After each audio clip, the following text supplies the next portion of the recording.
ঘূর্ণিঝড়, ঠিক আছে। তো ঘূর্ণিঝড় পড়তে যে আসলে ঘূর্ণিঝড়টা কি এটা আমরা একটু আলোচনা করি। তো মনে করো প্রাপ্তিরা আছো, প্রাপ্তিদের গ্রুপটা কি ক্লাস করতেছো? প্রাপ্তি, মিলি এই করতেছে? করতেছে না, থাকি না। আচ্ছা, প্রাপ্তি আছো। তো মনে করো প্রাপ্তিরা হচ্ছে রাস্তা দিয়ে হেঁটে যাচ্ছে, ঠিক আছে। প্রাপ্তিরা কি বলতো রাস্তা দিয়ে হেঁটে যাচ্ছে, তো এটা হচ্ছে প্রাপ্তি। তো যেহেতু প্রাপ্তিরা রাস্তা দিয়ে হেঁটে যাচ্ছে, তো পিছনে পিছনে আরো অনেকে হেঁটে যাবে, তো এটা স্বাভাবিক। তো মনে করো রাস্তা, প্রাপ্তি কি রাস্তা দিয়ে হেঁটে যাচ্ছে, তো দেখলো যে ওই দিনটা অনেক শান্তশিষ্ট ছিল। কি ছিল? শান্তশিষ্ট ছিল, কোনো বাতাস টাতাস খুব একটা ছিল না, বা অন্য কিছু ছিল না, ঠিক আছে। হঠাৎ করে দেখলো, হঠাৎ করে দেখলো অনেক বাতাস আসলে এরকম ঘুরতে ঘুরতে ঘুরতে ঘুরতে। তো বাতাসের সাথে কি হবে? প্রাপ্তিও বাতাসের সাথে ঘুরতে ঘুরতে এরকম উড়ে যাবে না? উড়ে যাবে। কেন উড়ে যাবে? প্রাপ্তির বন্ধু বান্ধব সবাই সেটা জানো, ঠিক আছে। তো সে উড়ে যাবে। এখন দেখো তো ভাইয়া, এই যে বাতাস ঘুরতে ঘুরতে হঠাৎ করে আইসা প্রাপ্তিকে হচ্ছে উড়ে নিয়ে চলে গেল, এই যে ঘূর্ণনশীল বাতাস, এটাকে আমরা কি বলতেছি? এটাকে আমরা বলতেছি মূলত অনেক জোরে যে বাতাস আসতেছে সেটাকে আমরা বলতেছি ঝড়।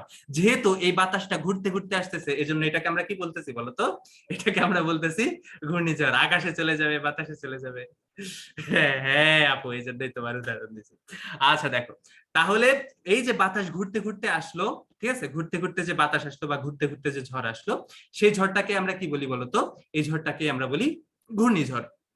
তো আমার পরের যে আলোচনাটা সেটা হচ্ছে ঘূর্ণিঝড় কেন সৃষ্টি হয়। ঘূর্ণিঝড় সৃষ্টি হওয়ার মূলত যে কারণ সেটা হচ্ছে কোন স্থানে নিম্নচাপের সৃষ্টি হওয়া। তো নিম্নচাপ মানে কি? নিম্নচাপ মানে কোন একটা স্থানে যদি বায়ুমণ্ডলীয় চাপ কমে যায়, সেক্ষেত্রে কি হয় বলতো ভাইয়া? যদি কোন একটা স্থানে বায়ুমণ্ডলীয় চাপ কমে যায়, সেক্ষেত্রে কি হয়? মনে করো একটা অঞ্চল, ঠিক আছে, এটা হচ্ছে একটা অঞ্চল, এটা হচ্ছে কি আরেকটা অঞ্চল। এই অঞ্চলে বায়ুচাপ যেটা, সেটার পরিমাণ কত? কম, ঠিক আছে। এবং তার পাশের অঞ্চলে বায়ুচাপ যেটা, সেটা কি বলতো ভাইয়া? অনেক বেশি। এখন এই অঞ্চলে বায়ুচাপ কম এবং এই অঞ্চলে যদি বায়ুচাপ বেশি হয়, তখন বলতো ভাইয়া উচ্চচাপ অঞ্চল থেকে নিম্নচাপ অঞ্চলে বায়ু আসা শুরু করবে না? এই বায়ু আসা শুরু করবে না? অবশ্যই কিন্তু বায়ু আসা শুরু করবে। এবং যদি এই চাপের পার্থক্যটা অনেক বেশি হয়, সেক্ষেত্রে বায়ু কিন্তু প্রবল গতিতে আসবে, ঠিক আছে। বায়ু কি আসবে? প্রবল গতিতে আসবে। তো মূলত এই চাপের পার্থক্যের কারণে, পাশাপাশি দুইটা অঞ্চলে চাপের পার্থক্যের কারণে কি হয়? ঝড়ের সৃষ্টি হয়। তো আমরা দেখবো যে আসলে কেন এই নিম্নচাপ বা উচ্চচাপের যে পার্থক্যটা হয় সেটা ঘটে। তো সেটা ঘটে আসলে দুইটা অঞ্চলে তাপমাত্রার পার্থক্যের কারণে। প্রধানত কার কারণে ঘটে বলতো ভাইয়া? তাপমাত্রার পার্থক্যের কারণে। এই জিনিসগুলো আমি আরো ভালোভাবে বুঝাবো, ওয়েট করো। তো পরে আবার কি চাপের পার্থক্যের কারণে ঘটে, যে কোন স্থানে চাপ কম, কোন একটা স্থানে চাপ বেশি। আরো কিছু হইতে পারে, বায়ুর ঘনত্বের পার্থক্যের কারণেও হইতে পারে, ঠিক আছে। আরো একটা কার কারণে হইতে পারে? আরো একটা হইতে পারে ভাইয়া আর্দ্রতার পার্থক্য বা জলীয় বাষ্পের পার্থক্য, ঠিক আছে, আমরা আর্দ্রতার পার্থক্য বলি। তো দুইটা অঞ্চলে যদি এই পার্থক্যগুলো থাকে, তাপমাত্রার পার্থক্য, চাপের পার্থক্য, বায়ুর পার্থক্য বা আর্দ্রতার পার্থক্য থাকে, তখন দেখা যায় যে কি বলতো ভাইয়া, এই দুইটা স্থানের একটাতে আহ ঘূর্ণিঝড় এর সাথে খুব জোরে। আচ্ছা, তো তো দুইটা স্থানে যদি এগুলার পার্থক্য থাকে, তখন দেখা যায় কি বলতো ভাই, দুইটা স্থানে চাপের পার্থক্য সৃষ্টি হয়, ঠিক আছে। একটা চাপীয় অঞ্চল হয়ে যায়, আরেকটা কি নিম্নচাপীয় অঞ্চল হয়ে যায়। তখন কি উচ্চচাপীয় অঞ্চল থেকে নিম্নচাপীয় অঞ্চলে প্রবল বেগে কি হয়? প্রবল বেগে বাতাস বইতে থাকে, এবং এই বাতাসটাই কি আমরা ঝড় হিসেবে কি কল্পনা করি। এখন বলতো তাপমাত্রা বাড়লে কোন একটা স্থানে যদি তাপমাত্রা অনেক বেড়ে যায়, ঠিক আছে, তাপমাত্রা যদি অনেক বেড়ে যায়, ওই স্থানের বায়ুচাপ বাড়বে নাকি কমবে? কমবে ভাইয়া। কমে যাবে, কমবে ভাইয়া। কেন কমবে বলতো? বায়ুটা হালকা হয়ে উপরে উঠে যাবে। আচ্ছা, তাপমাত্রা বাড়লে আমরা জানি কি বলতো, তাপমাত্রা বাড়লে বায়ুর যে কণা সমূহ আছে, গ্যাসীয় যে কণা সমূহ আছে, সেগুলো ছোটাছুটি করা শুরু করে, সেগুলো গতিপ্রাপ্ত হয়।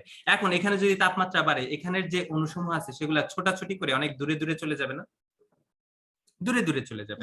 দূরে দূরে চলে গেলে এই স্থানে কি আর বেশি পরিমাণে বায়ু থাকবে? বায়ু কিন্তু থাকবে না। ফলে কি এখানে একটা নিম্নচাপীয় অঞ্চলের সৃষ্টি হবে। তার মানে কোন স্থানে যদি তাপমাত্রা অনেক বেড়ে যায়, ঠিক আছে, তখন সেখানে কি সৃষ্টি হয়? নিম্নচাপীয় অঞ্চলের সৃষ্টি হয়, ঠিক আছে, নিম্নচাপীয় অঞ্চলের সৃষ্টি হয়। তখন কি হয় বলতো, পাশের যে উচ্চচাপীয় অঞ্চল, সেখান থেকে কি প্রবল বেগে বায়ু এই অঞ্চলে আসবে, ঠিক আছে। ফলে কি হবে? ঝড়ের সৃষ্টি হবে, ঠিক আছে। আরো একটা কথা, বায়ুর ঘনত্ব যদি কমে, সেক্ষেত্রে কি হবে? বায়ুচাপ কমবে। আর বায়ুর ঘনত্ব বাড়লে কি হবে? বায়ুচাপ বাড়বে। এটা এখন বলো আর্দ্রতার সাথে বায়ুচাপের সম্পর্কটা কি? কোন স্থানের আর্দ্রতা যদি বেড়ে যায়, বায়ুচাপ বাড়বে নাকি কমবে? এই কোশ্চেনটার আনসার একটু আমাকে দাও তো। কোন স্থানের আর্দ্রতার সাথে বায়ুচাপের সম্পর্কটা কিরকম? আর্দ্রতা বাড়লে বায়ুচাপ ভাইয়া বাড়বে আর্দ্রতা বাড়লে বায়ুচাপ বাড়বে কেন? কমবে। বাড়বে ভাইয়া, ঠিক। আচ্ছা, কমবে কে বলছে? সবাই বাড়বে বাড়বে বলছে, একজন বলছে কমবে। কমবে যেই ব্যক্তিটি বলছে সেই মহাশয় আমি বলছিলাম ভাইয়া। নাজমুস সাকিব, আমার জোসেফাইট ছোট ভাই। তুমি কোথায় ছিলা বলো তো ভাইয়া? এখানে ছিলাম। এই গত ক্লাস করো নাই তুমি? তোমাকে ও গত ক্লাসে ভাইয়া ওই প্রি মেডিকেল একটা মানে ওই এই একটা কোর্স ছিল তো এই সেখানে সিলেবাস join শেষ হয়েছে করেছিলাম। তোমাদের? সিলেবাস শেষ হয়েছে? না ভাই আমি কিছুই করি না, আমার সব নতুন করে বলছি। আচ্ছা শোনো, এমনি করছি আর কি, আপনারটা রেকর্ড দেখছি। আচ্ছা আমরা কিন্তু জোসেফাইট ভাইয়া, তো যে কোনো আমরা জোসেফাইট ভাইয়ারা কিন্তু মানে জোসেফাইট যারা তারা কিন্তু সেরা। বাংলাদেশের সবচেয়ে ইনোসেন্ট পোলাপান কিন্তু সেন্ট জোসেফে পাওয়া যায়, এটা জানো তোমরা? বাংলাদেশের সবচেয়ে ইনোসেন্ট পোলাপান সেন্ট জোসেফে ভর্তি হয়। এটা নিয়ে অনেক ট্রলও হয়, ঠিক আছে? সেন্ট জোসেফের পোলাপান অনেক ইনোসেন্ট, হাবিজাবি, ঠিক আছে? তো আমার জোসেফাইট ভাই হচ্ছে কারেক্ট আনসার দিছে। আর্দ্রতা বাড়লে আসলে বায়ুচাপ কমে। সেন্ট জোসেফ, হ্যাঁ, সেন্ট জোসেফে যারা পড়ে তাদেরকে জোসেফাইট বলা হয়, ঠিক আছে? খুব অসাধারণ একটা কলেজ। এই তোমরা মানে জোসেফাইট যারা আছো তাদের জন্য আমার এখন আফসোস হয়ে বুঝছো, ক্লাস করতে পারলে অসাধারণ লাইফ কাটতো। জোসেফের কিছু কথা বলি। শুরুতেই যখন ফার্স্ট ইয়ারে আমরা ভর্তি হই, কক্সবাজার ট্যুরে নিয়ে চলে যাই, ঠিক আছে? স্টুডেন্টদেরকে নিয়ে কক্সবাজার ট্যুরে যায়। তো ট্যুরে যে টিচারদের সাথে অনেক ভালো সম্পর্ক সৃষ্টি হয়, ঠিক আছে? টিচাররা অনেক ফ্রেন্ডলি, মারাত্মক ফ্রেন্ডলি, তোমরা কল্পনাও করতে পারবে না টিচাররা কত বেশি ফ্রেন্ডলি, ঠিক আছে? আয়শা ক্লাসের মধ্যে ঠাস ঠাস চর মারে, ঠিক আছে? করবে, তারপরে মানে মানে একদম ফ্রেন্ডরা যেরকম করে ওই টাইপের বিহেভ করবে, সোজা কথা। তবে আবার ডিস্টেন্সও আছে, টিচার মানে টিচার, ঠিক আছে? টিচার মানে টিচার। তো আর পড়ানোর বিষয়টা আর কি বলবো, সবসময় আসলে অ্যাডমিশন টেস্টের কথা বারবার টিচাররাই আমাদের স্মরণ করাই দিচ্ছে, ঠিক আছে? সবসময় টিচাররাই আমাদের অ্যাডমিশনের কথাই বলছে, ঠিক আছে? কলেজে যেরকমই পড়াশোনা করা হোক, এসএসসির পড়াশোনাকে গুরুত্ব দেওয়া হোক, সবসময় তারা এই জিনিসটার উপরে করছে যে ভাইয়া আমাদের কলেজের যে সম্মানটা সেটা ডিপেন্ড করে অ্যাডমিশন টেস্টের উপরে। এসএসসি রেজাল্ট আসলে কলেজে এমনিতেই ভালো হয়, ঠিক আছে? কারণ যারা ভর্তি হয় সবাই এ প্লাস পাওয়া, তাদের অধিকাংশই কি পাবে? এ প্লাসই পাবে, ঠিক আছে? 400 জন পরীক্ষা দিলে 300 জন এমনিতেই এ প্লাস পাবে। বাট তোমাদের কি কলেজের মান যেটা সেটা ডিপেন্ড করবে হচ্ছে অ্যাডমিশন টেস্টের রেজাল্টের উপরে। তো সবসময় টিচার এটা মনে করাই দিত। ইভেন ওইখানের একটা ঘটনা বলি, আচ্ছা এটা রেকর্ড অফ করি, কলেজের একটা ঘটনা বলি আমাদের। তো সেটা হচ্ছে আর্দ্রতা বাড়লে বায়ুচাপ কেন কমে, ঠিক আছে? কোন একটা অঞ্চলে আর্দ্রতা বাড়া মানে কি বলতো ভাইয়া? সেই অঞ্চলে জলীয় বাষ্পের পরিমাণ বৃদ্ধি পাওয়া, তাই না? বলতো ভাইয়া, কোন একটা অঞ্চলের আর্দ্রতা বাড়া মানে সেই অঞ্চলে জলীয় বাষ্প বৃদ্ধি পাওয়া, ঠিক আছে? এখন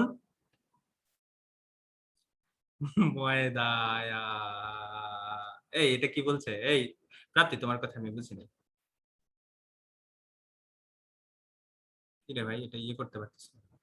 তো মনে করো এটা অনেক কনসেপচুয়াল, এটা তোমাদের 2 নম্বরের জন্য মাঝে মাঝে আসে, ঠিক আছে? তো মনে করো একটা অঞ্চল হচ্ছে আর্দ্র বায়ু, এখানে কি আছে? আর্দ্র বায়ু আছে, আর এখানে আছে শুষ্ক বায়ু, ঠিক আছে? তো আর্দ্র বায়ুতে জলীয় বাষ্পের পরিমাণ অনেক বেশি থাকে, তার মানে এই আর্দ্র বায়ুতে যে বায়ু কণাগুলা থাকে তার মধ্যে কার পরিমাণ সবচেয়ে বেশি বলো তো ভাইয়া? জলীয় বাষ্পের পরিমাণ সবচেয়ে বেশি, ঠিক আছে? সবচেয়ে বেশি। আচ্ছা আমি কি বায়ুচাপ কমার কথা বলছিলাম নাকি ভর কমার কথা বলছিলাম? বায়ুচাপ, চাপ, বায়ুচাপ। না চাপ হইলে ওইটাই আছে, ভর কমে, ঠিক আছে? চাপের ব্যাপারটা আবার ভিন্ন, ঠিক আছে? মনে করো শুষ্ক বায়ু, ঠিক আছে? এটা হচ্ছে কি শুষ্ক বায়ু। তো বলো তো শুষ্ক বায়ুতে প্রধানত কোন উপাদানগুলো বেশি থাকে? নাইট্রোজেন আর অক্সিজেন, তাই না? নাইট্রোজেন এবং অক্সিজেন থাকে। এখন বলো তো ভাইয়া এই যে জলীয় বাষ্পের ভর, আণবিক ভর বেশি নাকি এই অক্সিজেন এবং নাইট্রোজেনের আণবিক ভর বেশি? বলো তো। অক্সিজেন আর নাইট্রোজেন। তার মানে কি বলতো ভাই? আর্দ্র বায়ুর চেয়ে শুষ্ক বায়ু বেশি ভারী হবে না? জি ভাইয়া। আর্দ্র বায়ুর চেয়ে কিন্তু শুষ্ক বায়ু ভারী হবে। তো চাপের যে বিষয়টা, ঠিক আছে? এখন চাপ আমরা কিভাবে বের করি? আদর্শ গ্যাসের সমীকরণ থেকে, PV = NRT। এখানে N = আমরা আবার কি লিখতে পারি? W/M লিখতে পারি না? বলো তো ভাইয়া, লিখতে পারি না? W/M লিখতে পারি না এখানে? N = যেখানে W হচ্ছে কি প্রদত্ত ভর, M হচ্ছে কি বলতো ভাইয়া? আণবিক ভর। এখানে দেখো ভাইয়া V যদি কনস্ট্যান্ট থাকে, W যদি কনস্ট্যান্ট থাকে, R যদি কনস্ট্যান্ট থাকে, T যদি কনস্ট্যান্ট থাকে, আমরা কি বলতে পারি না চাপ ইজ প্রপোর্শনাল টু 1/m? তার মানে আণবিক ভর যার বেশি হবে, যে গ্যাসের আণবিক ভর বেশি হবে তার চাপটা কি হবে বলতো ভাইয়া, কম হবে। তাহলে বলতো ভাইয়া আণবিক ভর বেশি কার, এই যে শুষ্ক বায়ুর আণবিক ভর বেশি, তাইলে চাপ কত হবে, চাপ কিন্তু কম হবে। আর আর্দ্র বায়ুর চাপ যেটা সেটা কি হবে বলতো ভাইয়া, বেশি হবে। এটা কি বুঝতে পারছো? তাহলে আর্দ্র বায়ুর চাপ যেটা সেটা কিন্তু বেশি, ঠিক আছে। ওই আগেরটা কিন্তু একটু ভুল ছিল, আমার মাথায় ভর ভর ঘুরতেছিল, ঠিক আছে। বাট আর্দ্র বায়ু যেটা সেটা কি শুষ্ক বায়ুর চেয়ে কিন্তু ভারী। তার মানে আর্দ্র বায়ু শুষ্ক বায়ুর চেয়ে ভারী, বাট আর্দ্র বায়ুর চাপ যেটা সেটা কি শুষ্ক বায়ুর চাপ অপেক্ষা, মানে আর্দ্র বায়ু যেটা সেটা কি শুষ্ক বায়ু অপেক্ষা হালকা, ঠিক আছে, উল্টা বলতেছি বারবার। তাহলে আর্দ্র বায়ু হচ্ছে হালকা, শুষ্ক বায়ু ভারী, আর্দ্র বায়ুর চাপ বেশি, শুষ্ক বায়ুর চাপ কম। তাহলে এই জিনিসটা বুঝতে পারছো সবাই ভাইয়া এবং আপুরা? আশা করি বুঝতে পারছো। জি ভাইয়া। এটা 2 নাম্বারের কোশ্চেন আসতে পারে, এটা গুহ স্যারের বইতে আছে, হাজাইনাক স্যারের বইতে এই সম্পর্কিত তথ্য নাই, এটা সরি টু সে। আচ্ছা, তাহলে আর্দ্র বায়ুর যে চাপ, তাপমাত্রা তাপমাত্রা তাপমাত্রা কনস্ট্যান্ট থাকা লাগবে। পার্থক্যের তাপমাত্রা পার্থক্যের কারণে তো প্রথমটা ভাইয়া এটা মানে তাপমাত্রা পার্থক্যের কারণে কেন চাপ বাড়ে কমে সেটা, মনে করো কোন একটা অঞ্চলে, ঠিক আছে, অনেকগুলা গ্যাসীয় অণু আছে, এই অঞ্চলে যদি তাপমাত্রা বেড়ে যায় তাহলে গ্যাসীয় অণুগুলা কি দূরে চলে যাবে না, এই অঞ্চল থেকে চলে যাবে না, গতিপ্রাপ্ত হয়ে চলে যাবে না? জি ভাইয়া। হ্যাঁ, জি ভাই। ভাইয়ার আজকে সেন্ট জোসেফের কাহিনী বলে মাথাটা গেছে। আরে শোনো, এটা মানে নস্টালজিয়া ক্রিয়েট হয় সেন্ট জোসেফের, মানে কলেজ লাইফটা, মানে এত অসাধারণ একটা লাইফ ছিল, 1.5টা বছর যে যা কাটছে রে ভাই, ঠিক আছে, তোমরা আসলে এটা উপলব্ধি করতে পারবে না, ঠিক আছে, এত সুন্দর লাইফ ছিল, এত অসাধারণ লাইফ ছিল, প্রাইস ট্রাইস পেয়ে একদম অবস্থা খারাপ, সেই একটা লাইফ ছিল সেন্ট জোসেফের ইয়েটা ছিল। আজকে ভাই আমাদের ফার্স্ট ইয়ার শেষ হয়ে গেল, ইয়ার ফাইনাল শেষ। ইস, ইস, তোমরা তাহলে জুপিটারে থেকে ইউরেনাসেতে যাবে এখন। জুপিটারেতে ক্লাস করছো? জি ভাইয়া। সুন্দর একটা ক্লাস ছিল, 4 তলার কর্নারে। ইউরেনাসও কিন্তু 4 তলার কর্নারে, ঠিক আছে। আর ইউরেনাস এতে একটা এক্সট্রা মজা পাবা যেটা জুপিটারে পাবা না, ঠিক আছে। ইউরেনাস এতে কি মজা পাবা জানো? যদি আমরা ঝড় সৃষ্টির কারণটা শিখে ফেলছি, তো ঝড় সৃষ্টির কারণটা আমি শিখছি, তো এবার চলো ঘূর্ণিঝড় সৃষ্টির কারণটা একটু দেখি, যে কেন আসলে ঝড়টা ঘুরে। বায়ু তো আসে, বাট কেন ঘুরে, ঠিক আছে। মনে করো ঝড় হচ্ছে আসতেছে, তো ঝড় হচ্ছে কি আসতেছে, বায়ুটা মনে করো এটা হচ্ছে আমাদের সে পৃথিবী, ঠিক আছে, আমি একটা পৃথিবী আঁকায় ফেলি, ঠিক আছে, এটা হচ্ছে কি একটা পৃথিবী, এটা হচ্ছে পৃথিবীর উত্তর গোলার্ধ, এটা হচ্ছে কি দক্ষিণ গোলার্ধ। এটা যদি উত্তর, উপরেরটা যদি উত্তর, নিচেরটা যদি দক্ষিণ হয়, বলো তো পূর্ব আর পশ্চিম কোন দুইটা হবে? উত্তরের দিকে তাকালে ডান দিক পূর্ব, বাম দিক পশ্চিম, তাহলে এটা হবে পূর্ব, এটা হবে কি পশ্চিম।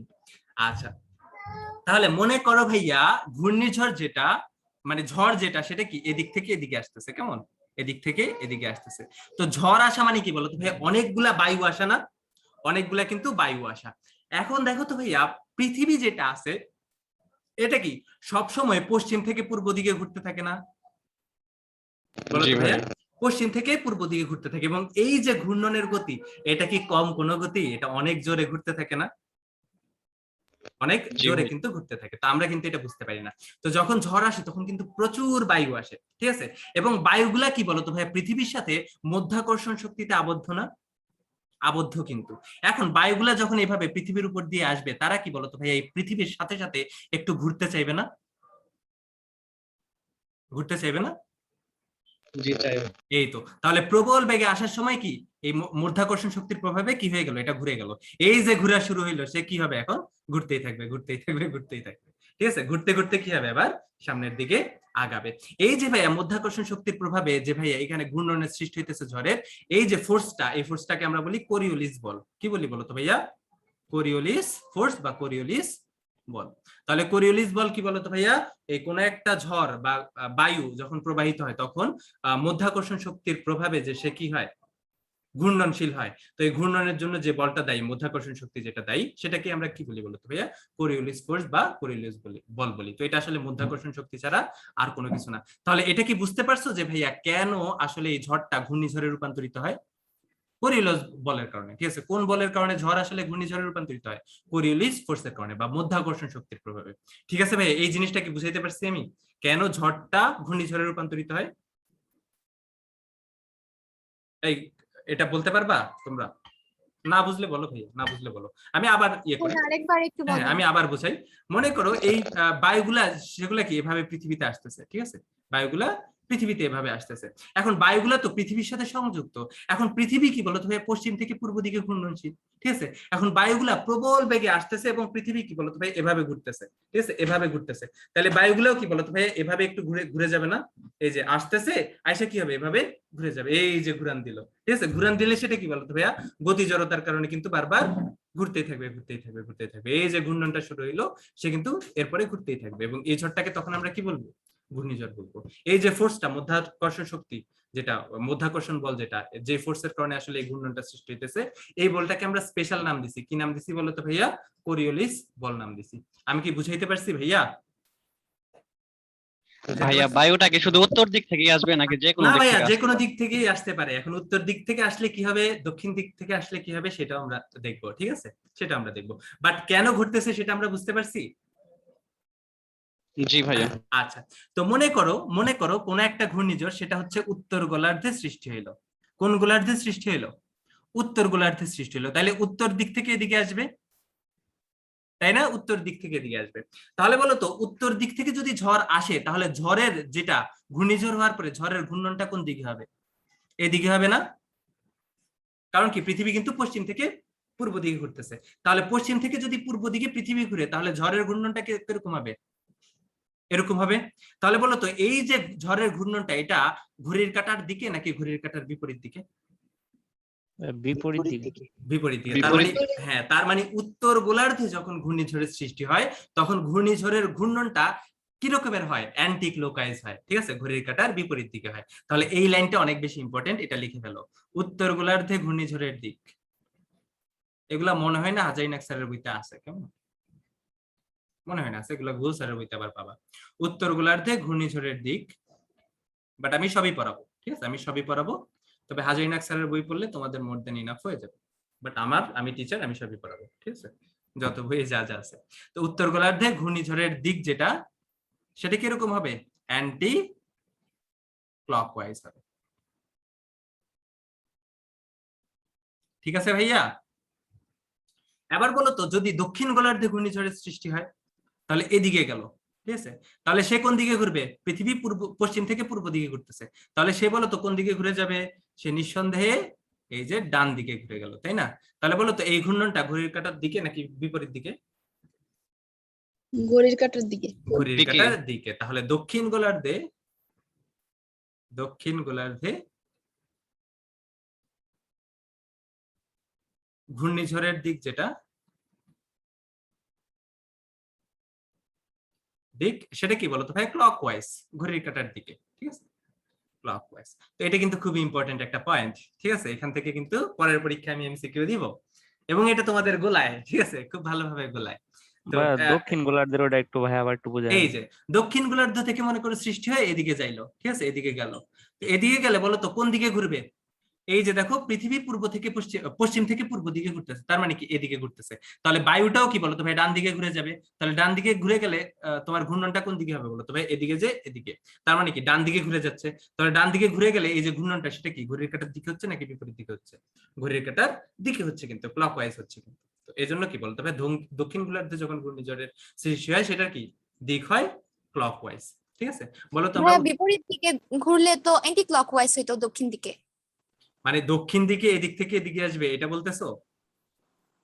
মানে উল্টা দিকে, তীর চিহ্নটা উল্টা হবে। হ্যাঁ হ্যাঁ, মানে এদিকে আসলে তো ওইটা হইতো মানে মানে এটা কিন্তু ভাইয়া দেখো উত্তর থেকে দক্ষিণেই আসা হয়, ঠিক আছে? এটাও কিন্তু উত্তর থেকে দক্ষিণে আসাই হয়, ঠিক আছে? মানে যদি তুমি বলতেছো যে এই সাইডের কোন একটাতে যদি ইয়ে হয় মানে নিম্নচাপের মানে সৃষ্টি হয়, ভাইয়া যেটা দিছেন তার একদম অপোজিট। হ্যাঁ বুঝছি, ওইটাও ঠিক আছে, ওইটাও ঠিক আছে, সমস্যা নেই। বাট সাধারণত এটাই ধরা হয় যে দক্ষিণ গোলার্ধে ঘূর্ণিঝড়ের দিক হয় ক্লকওয়াইজ আর কি উত্তর গোলার্ধে অ্যান্টি ক্লকওয়াইজ, এবং দেখবা সবসময় এরকম হয়। এখন বলো তো ভাইয়া যদি বিষুব রেখা বরাবর, ঠিক আছে, মাঝখান বরাবর ঘূর্ণিঝড়ের উৎপত্তি হয় তখন সেটার দিক কি হবে? ক্লকওয়াইজ হবে নাকি অ্যান্টি ক্লকওয়াইজ হবে? বলো। বলা যাবে না। আসলে বিষুব রেখা বরাবর সাধারণত ঘূর্ণিঝড়ের সৃষ্টি হয় না। ঠিক আছে, কেন হয় না সেটা তোমরা বুঝতে পারতেছো, তাই না?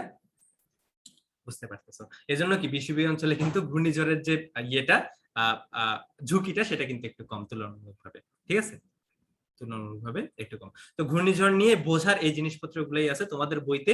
বাংলাদেশের কিছু ইতিহাস দেওয়া আছে, 1998, 1988 না 87 সালে কি কি হয়েছিল, এগুলো তোমরা পড়তেও পারো, নাও পড়তে পারো। সাধারণ জ্ঞান বাড়বে, আর কিছুই না। কেমিস্ট্রি থেকে মানে কেমিস্ট্রি কোশ্চেনে এই জিনিসপত্রগুলো খুব বেশি আসে না, কেমন, এই ইতিহাস থেকে। তাহলে এই ছিল মোটামুটি আমাদের ঘূর্ণিঝড়ের কথাবার্তা। এই সব কারণে আসলে ঘূর্ণিঝড় হয় এবং ঘূর্ণিঝড় কেন ঘুরে, এবং উত্তর গোলার্ধে হ্যাঁ। কি হয়, দক্ষিণ গোলার্ধে কি হয়। হ্যাঁ ভাইয়া বলো, বলো ভাইয়া। পৃথিবী কি সবসময় ওই পৃথিবী কি সবসময় পশ্চিম থেকে পূর্ব দিকেই ঘুরে? পৃথিবী নিজ অক্ষের চারদিকে পশ্চিম থেকে পূর্ব দিকে ঘুরে অলওয়েজ, নইলে পূর্ব দিকে সূর্য উঠতো না। ঠিক আছে, নইলে রেগুলার পূর্ব দিকে সূর্য উঠতো না। পৃথিবী কিন্তু নিজ অক্ষের চারদিকে, তার যে আহ্নিক গতিটা সেটা কিন্তু অলওয়েজ পশ্চিম থেকে পূর্ব দিকেই হয়। ঠিক আছে, এই জন্য কিন্তু আমরা কি সূর্য যেটা সকালের সূর্যটা পূর্ব দিকে দেখি।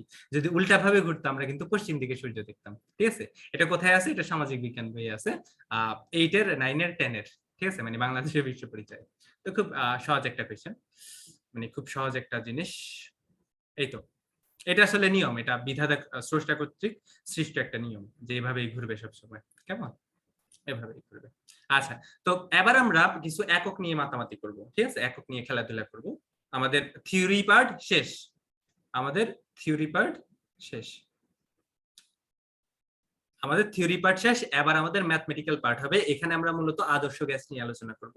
তো আদর্শ গ্যাস নিয়ে আলোচনা করার পূর্বে আমরা একক নিয়ে নিজেদের বেসিকটা ক্লিয়ার করব। ঠিক আছে, একক নিয়ে যাতে আমাদের আর কোথাও কোনো সমস্যা না হয়। ঠিক আছে, তো আদর্শ গ্যাসের কিছু সূত্র সম্পর্কে আমরা এখানে আলোচনা করব। বয়েলের সূত্র, চার্লসের সূত্র, গে-লুসাকের সূত্র, অ্যাভোগাড্রোর সূত্র, তারপরে ডাল্টনের আংশিক চাপ সূত্র, তারপর কি গ্রাহামের ব্যাপন সূত্র। তো এই এতগুলা সূত্রের মধ্যে গ্রাহামের ব্যাপন সূত্র ছাড়া বাকি সবগুলোই তোমরা কোথাও না কোথাও অলরেডি পড়ে আসছো। তো মেইনলি তোমরা ফিজিক্সে পড়ছো, বাট ফিজিক্সের সাথে কেমিস্ট্রির এই সূত্রগুলার কিছু পার্থক্য আছে। তো বেসিকের যে পার্থক্য, ঠিক আছে, মেইন যে জিনিসটা কিভাবে আমরা শিখতেছি বেসিকটা কিন্তু ফিজিক্স এবং কেমিস্ট্রিতে সেমই। ঠিক আছে, আমরা সেম জিনিসই শিখবো, বাট যখন আমরা অ্যাপ্লিকেশন করব ম্যাথমেটিক্সে তখন দেখবা ম্যাথে কিছু ডিফারেন্স আছে। কি ডিফারেন্স? ফিজিক্সে তোমরা যে ম্যাথগুলা করছো সেই ম্যাথগুলো একটু কঠিন ছিল, কেমিস্ট্রিতে যে ম্যাথগুলা করবা সেই ম্যাথগুলা কি থাকবে, একটু তুলনামূলকভাবে সহজ থাকবে। ঠিক আছে, আর সহজ থাকলেও কি হবে বলতো, একটু ভিন্ন ধারার থাকবে, ফিজিক্সের মতো হুবহু থাকবে না। ঠিক আছে, তো এই জিনিসগুলো হচ্ছে পার্থক্য। তো এই জিনিসগুলো আমরা পরের ক্লাসে আলোচনা করব। তার জন্য এখন তোমাদের কি করা লাগবে, একক নিয়ে খুব ভালোভাবে আইডিয়া করা লাগবে। তো একক নিয়ে যে আমরা এখন আলোচনা করব, কয়েকটা নির্দিষ্ট রাশির একক নিয়ে আমরা আলোচনা করব। সবার প্রথমে আমরা আলোচনা করব ভরের কিছু একক নিয়ে। ঠিক আছে, যে সকল ভরের একক আমাদের সামনে ইউজ করা লাগতে পারে। তারপরে আমরা আলোচনা করব আয়তনের একক নিয়ে। তারপরে আমরা আলোচনা করব ফোর্স বা বলের কিছু একক নিয়ে। বলের খুব বেশি একক নিয়ে আমরা আলোচনা করব না, দুইটা, একটা হচ্ছে এসআই, একটা হচ্ছে সিজিএস। তারপরে আমরা চাপের একক নিয়ে আলোচনা করব। চাপের একক নিয়ে আমরা অনেক আলোচনা করব, কারণ চাপের অনেকগুলো একক আছে। ঠিক আছে, এবং সবগুলাই মোটামুটি তোমাদের ইউজ করা লাগবে। এবং সবার শেষে আমরা আলোচনা করব তাপমাত্রার একক নিয়ে। তো তাপমাত্রার অনেকগুলো একক আছে। ঠিক আছে, তার মধ্যে আমরা 3টা একক নিয়ে আলোচনা করব। ভাইয়া আমার এই অধ্যায়ের হাফ পড়া ছিল, বাট এই টপিক গুলা পড়ায়ও নাই, আমিও স্কিপ করে গেছি। এখানে এত জোস ভাবে এই টপিক গুলা পড়াইতেছেন, অসাধারণ ভাই। আচ্ছা, থ্যাংক ইউ, সমস্যা নেই, এগুলা পড়া লাগবে ভাইয়া, নইলে পরে সমস্যায় পড়বা ভাইয়া। এগুলো পরীক্ষা আছে, প্রত্যেকটা জিনিস পরীক্ষা আছে। আচ্ছা চলো, তো ভরের কিছু একক নিয়ে আমরা আলোচনা করি। তো ভরের এসআই একক কি আমরা সবাই জানি। তো ভরের এসআই একক হচ্ছে কেজি। ভরের এসআই একক কি বলো তো ভাইয়া? কেজি। ঠিক আছে, ভরের এসআই একক হচ্ছে কেজি। তাহলে আবার বলো তো ভরের সিজিএস একক কোনটা? গ্রাম। তাহলে বলো তো 1 কেজি সমান কত গ্রাম? 1000 গ্রাম, নিঃসন্দেহে। তো ভরের আরো একটা একক তোমাদের ইউজ করা লাগতে পারে, যে এককটাকে আমরা বলি পাউন্ড। কেউ কি আমাকে বলতে পারবা পাউন্ডের সাথে কেজির বা গ্রামের সম্পর্কটা আসলে কোন জায়গায়? কেজির সাথে মানে পাউন্ডের সাথে কেজি বা গ্রামের সম্পর্কটা আসলে কোন জায়গায়? পাউন্ড। ঠিক আছে, পাউন্ডকে প্রকাশ করা হয় হচ্ছে এলবি দিয়ে। ঠিক আছে, এলবি এর পূর্ণরূপ হচ্ছে লিব্রা পন্ডো, বুঝছো? লিব্রা পন্ডো। তো লিব্রা পন্ডো হচ্ছে একটা খুব সম্ভব রোমান ভাষা। ঠিক ঠিক আছে, যেটা থেকে ওই পন্ড থেকে মূলত পাউন্ড আসছে, এই জন্য পাউন্ডের নামটা চেঞ্জ করে নেয়, এলবি রেখে দিছে, লিব্রা পন্ড রেখে দিছে, এরকম যতটুকু ইতিহাস আমি জানি আর কি। তো পাউন্ডের সাথে কেজি এর সম্পর্ক কি? তো এটা তোমাদের ইউজ করা লাগবে মাঝে মাঝে, বিশেষ করে যারা ইঞ্জিনিয়ারিং এ পড়বা তাদের কিন্তু পাউন্ড যেটা এটা প্রচুর পরিমাণে ইউজ করা লাগবে, ঠিক আছে, প্রচুর ইউজ করা লাগবে। এবং এখানে প্রচুর গোলাবা ইঞ্জিনিয়ারিং। 1 পাউন্ড সমান 2.2 কেজি মেবি, উল্টা হয়ে গেছে, 1 কেজি সমান 2.2 পাউন্ড। আচ্ছা, তো 1 পাউন্ড সমান 453.6 গ্রাম। 1 পাউন্ড সমান কত গ্রাম বলো তো ভাইয়া? 453.6 গ্রাম, ঠিক আছে। 1 পাউন্ড সমান 453.6 গ্রাম। এই হিসাব যদি আমরা করি তাহলে 1 কেজি সমান কত পাউন্ড হয়? 1 কেজি সমান হয় 2.2 পাউন্ড, এর কাছাকাছি, ঠিক আছে, একটু বেশ কম হবে, ঠিক আছে। 2.204 পাউন্ড মেনলি, বাট 2.2 পাউন্ড আমরা লিখতে পারি। তাহলে এখানে আমরা লিখতে পারি 2.204 পাউন্ড। 2.2 পাউন্ড লিখলেই তোমাদের হয়ে যাবে, পরের গুলো আর মনে রাখা লাগবে না। তাহলে এই ভরের এই 3টা এককই আমাদের অদূর ভবিষ্যতে ইউজ করতে হইতে পারে, ঠিক আছে, আর খুব বেশি ইউজ করা লাগবে না। তাহলে আমি এখানে পাশে লিখে দিই 1 পাউন্ড সমান হচ্ছে 453 গ্রাম, ঠিক আছে, এটা আমি লিখে দিই 453.4 গ্রাম। আচ্ছা, তারপরে আমরা আলোচনা করব আয়তনের একক নিয়ে। তাহলে লিখে ফেলো আয়তন। তো আয়তনের এসআই একক কোনটা বলো তো? ঘনমিটার। ঘনমিটার বা মিটার কিউব বলি, ঠিক আছে, কিউবিক মিটার বলি। আচ্ছা, তাহলে আয়তনের এসআই একক হচ্ছে মিটার কিউব, ঠিক আছে, 1 মিটার কিউব। এখন বলো তো 1 মিটার কিউব সমান কত centimetre cube? 1000 centimetre cube. 10 to the power 6। Exactly. তো সেন্টিমিটার কিউব যেটা, সেটা আমাদের খুব বেশি ইউজ করা লাগবে না। আমাদের যেটা ইউজ করা লাগবে সেটা হচ্ছে 1 মিটার কিউব সমান কত ডেসিমিটার কিউব। ডেসিমিটার কিউবকে আমরা কি দিয়ে প্রকাশ করি? ডিএম দিয়ে প্রকাশ করি, যেখানে ডিএম কাকে ইন্ডিকেট করে? ডেসিমিটারকে ইন্ডিকেট করে। তো 1 মিটার কিউব সমান কত ডেসিমিটার কিউব, এটা জানার জন্য আমাদের জানা লাগবে ভাইয়া 1 মিটার সমান কত ডেসিমিটার। তো কেউ কি আমাকে বলতে পারবে 1 মিটার সমান কত ডেসিমিটার? 10 ডেসিমিটার। তো এটা আমরা কিভাবে মনে রাখতে পারি? কিলাইয়া হেকাইয়া ডেকাত মারিলে ডেসে শান্তি মিলিবে, ঠিক আছে, ওই কিলো হেক্টো ডেকা, তারপরে কি বলতো ভাইয়া মেন যেটা মারিলে মিটার, তারপরে কি ডেসে হচ্ছে ডেসিমিটার, তারপরে কি ডেসে শান্তি হচ্ছে সেন্টিমিটার, মিলিবে হচ্ছে মিলিমিটার। তো এইভাবে হচ্ছে চেঞ্জ হয়। তাহলে 1 মিটার সমান হচ্ছে 10 ডেসিমিটার, ঠিক আছে। তাহলে 1 মিটার সমান 10 ডেসিমিটার হইলে আমরা যদি উভয় পাশে কিউব করে দিই, তাহলে এই সাইডে কি পাবো আমরা? 1 মিটার হোল কিউব, এই সাইডে পাবো 10 ডেসিমিটার হোল কিউব, ঠিক আছে। তাহলে এখানে পাবো আমরা 1 মিটার কিউব, এখানে কত ডেসিমিটার কিউব পাবো? 10 কে কিউব করলে পাবো আমরা 1000, আর ডেসিমিটারকে কিউব করলে আমরা কি পাবো? ডেসিমিটার কিউব পাবো। তাহলে 1 মিটার কিউব সমান কত ডেসিমিটার কিউব বলো তো ভাইয়া? 1000 ডেসিমিটার কিউব।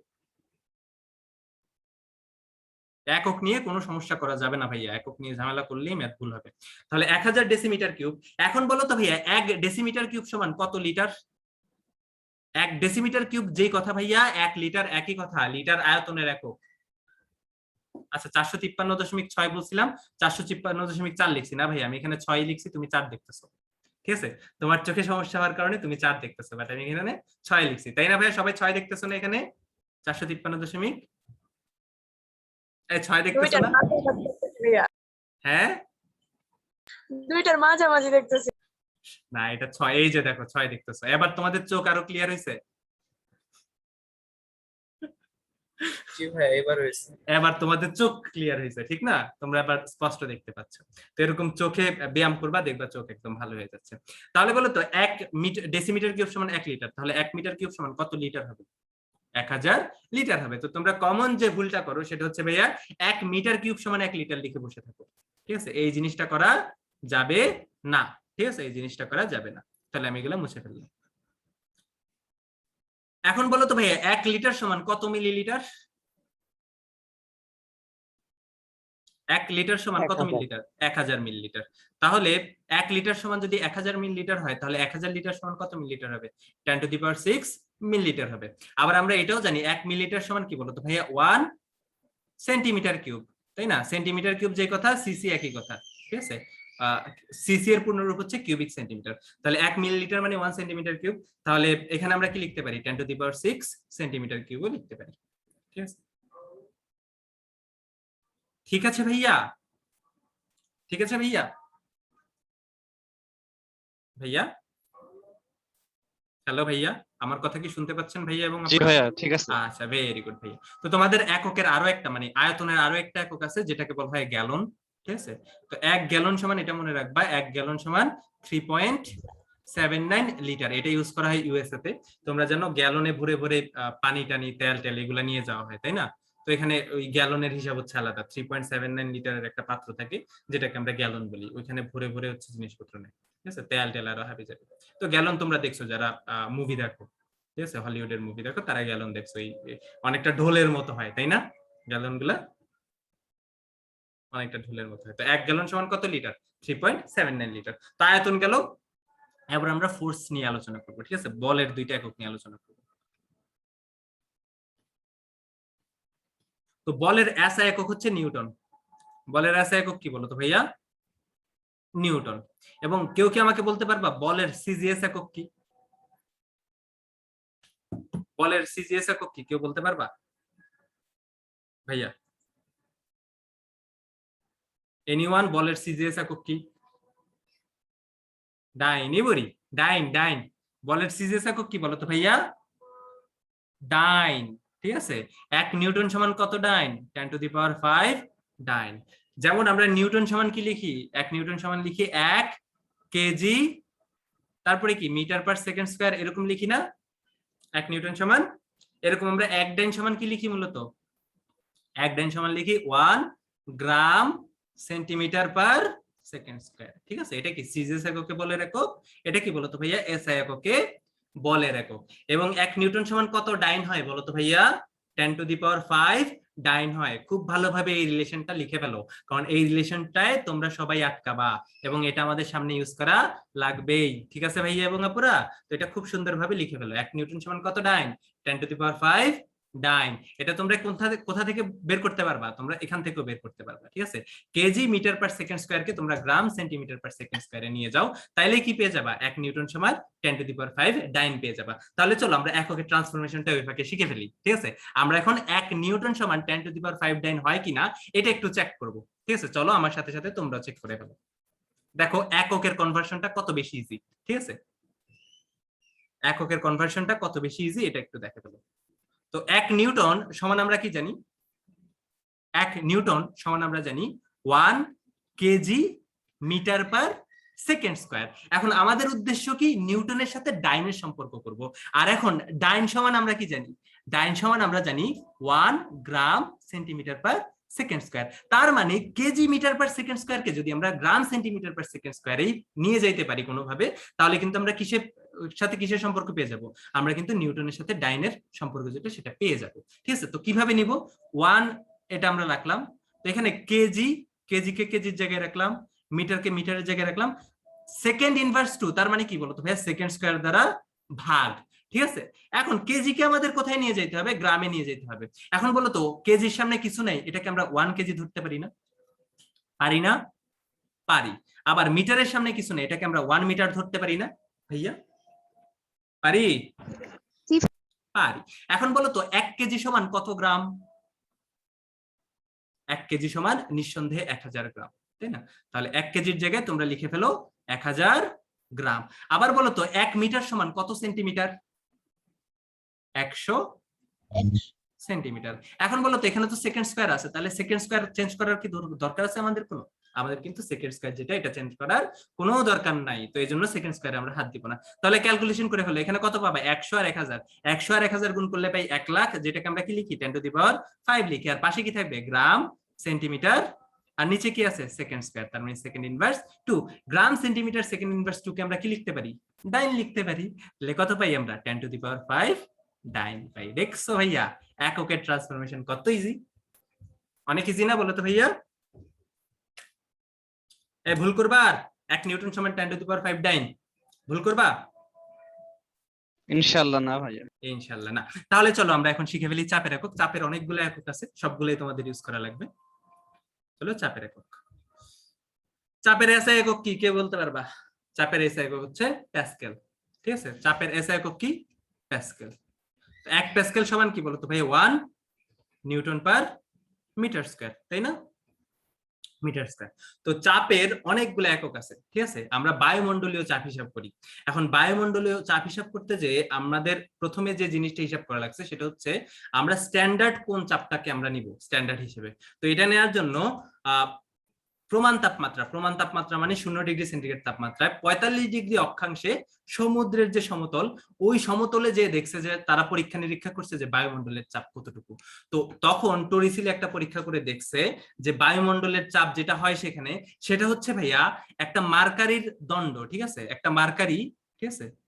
একটা মার্কারির 76 সেন্টিমিটার উচ্চতা, ঠিক আছে? 76 সেন্টিমিটার মার্কারি, 76 সেন্টিমিটার উচ্চতার মার্কারি যে পরিমাণ চাপ প্রয়োগ করে, ঠিক আছে? 76 সেন্টিমিটার মার্কারি যে পরিমাণ চাপ প্রয়োগ করে সেই চাপটা কার সমান বলতো ভাইয়া? বায়ুমণ্ডলের চাপের সমান, ঠিক আছে? এখন এই 76 সেন্টিমিটার মার্কারির চাপ কিভাবে বের করবে?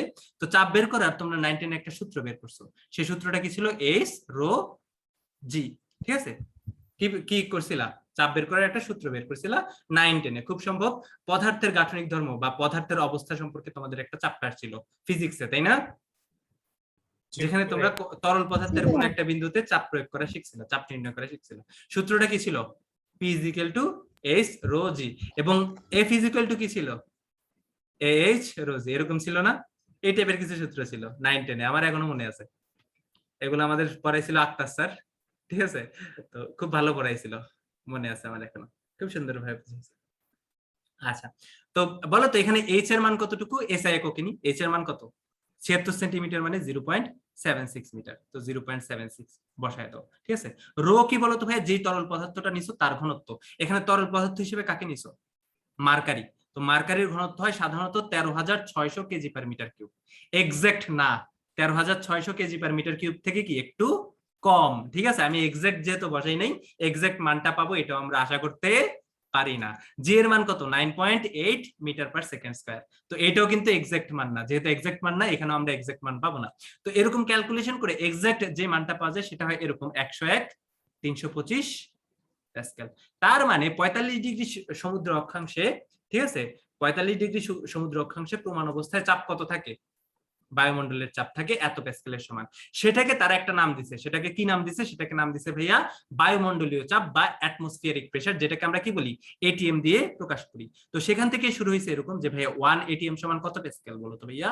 101/325 প্যাসকেল। তাহলে এই 1 এটিএমটা কোথা থেকে আসছে বুঝতে পারছো ভাইয়া? 1 এটিএম আর কিছুই না, মানে এটা কি বলতো ভাইয়া? বায়ুমণ্ডলের চাপ কোন অবস্থায়? প্রমাণ অবস্থায় 45 ডিগ্রি সমুদ্র অক্ষাংশে, ঠিক আছে? তাহলে 45 ডিগ্রি সমুদ্র অক্ষাংশের যে চাপটা সেটাকে আমরা কি বলি বলতো? সেটাকে আমরা বলি 1 এটিএম চাপ বা 1 অ্যাটমসফিয়ারিক প্রেসার। এবং সেটা কার সমান হয়? সেটা এসআই এককে কিন্তু 101/325 প্যাসকেলের সমান হয়। এখন প্যাসকেলকে আমরা কিলো প্যাসকেলে কিভাবে নিই বলতো ভাইয়া? প্যাসকেলকে আমরা কিলো প্যাসকেলে কিভাবে নিই? আচ্ছা, কিলো প্যাসকেল পরে বলো তো, প্যাসকেল যেই কথা, নিউটন পার মিটার স্কয়ার একই কথা না? একটু রেসপন্স করো। জি ভাইয়া। তাহলে এই প্যাসকেলের জায়গায় আমরা কিন্তু নিউটন পার মিটার স্কয়ার বসাইতে পারি। অনেকগুলা সম্পর্ক পাবো আমরা, অনেকগুলা সম্পর্ক পাবো এখানে।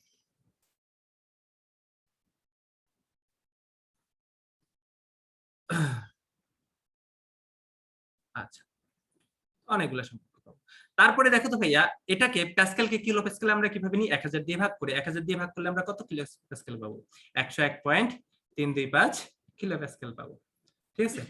তো এরপরে আমরা আর কিভাবে নিব? এটাকে আমরা এভাবেও বলতে পারি না যে ভাই 1 এটিএম চাপ যেটা সেটা আসলে 76 সেন্টিমিটার মার্কারির চাপের সমান। তো এটাকে আমরা এভাবে লিখতে পারি, 76 সেন্টিমিটার পাশে কি দিয়ে দিতে পারি? মার্কারি দিয়ে দিতে পারি। তার মানে 1 অ্যাটমসফিয়ারিক প্রেসার যেটা সেটা কি বলতো ভাই? 76 সেন্টিমিটার মার্কারি, একই কথা, ঠিক আছে? একই কথা। তাহলে 1 এটিএম এর জায়গায় আমরা কি লিখতে পারি? 76 সেন্টিমিটার মার্কারি লিখতে পারি। এখন বলো তো ভাইয়া 76 সেন্টিমিটার মার্কারি যে কথা, তোমার 760 মিলিমিটার মার্কারি একই কথা না? জি ভাইয়া। তো এটাকে আমরা কি লিখতে পারি? 760 মিলিমিটার মার্কারিও লিখতে পারি ভাইয়া, ঠিক আছে। আচ্ছা, তো আরো কি লিখতে পারি? আরো দুইটা একক নিয়ে তোমাদের জানা লাগবে, সেটা হচ্ছে কি বলতো ভাইয়া? একটা হচ্ছে বার। সেটা কি বলতো ভাইয়া? বার। এটাকে বলা হয় ব্যারোমেট্রিক প্রেসার, ঠিক আছে? ব্যারোমেট্রিক চাপ, ঠিক আছে? 1 বার। তো 1 বার মানে কি? 1 বার মানে সমান, মানে 1 বার সমান হচ্ছে কি? 1 লক্ষ প্যাসকেল। 1 লক্ষ প্যাসকেলকে আমরা কি বলি? 1 বার বলি। 1 লক্ষ প্যাসকেল বা 100 কিলো প্যাসকেলকে আমরা কি বলি বলতো ভাইয়া? 1 বার বলি। তাহলে 1 বার সমান কত?